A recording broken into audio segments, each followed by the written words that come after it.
بادشاہوں کو بھی یہ بات پتہ تھی کہ اصل عزت تو علماء کی عزت۔ ہارون الرشید نے امام یحییٰ بن اقسم رحمۃ اللہ علیہ سے پوچھا نا عزت زیادہ کس کی ہے؟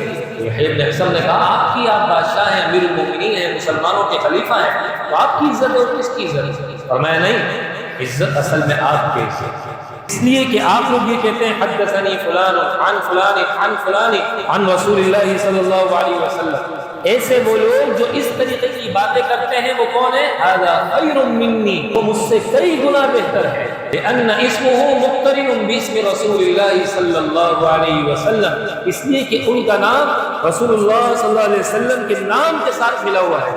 لا يموت ابدا ونحن نموت والعلماء باقون، وہ کبھی نہیں مریں گے، اس لیے کہ قیامت کی صبح تک لوگ پڑھتے رہیں گے حدثنی فلان عن فلان عن فلان عن فلان، اور جتنے علماء کا نام آتا رہے گا وہ سب اس وقت تک زندہ رہے گا جب تک کہ محمد رسول اللہ صلی اللہ علیہ وسلم کا قول زندہ ہے۔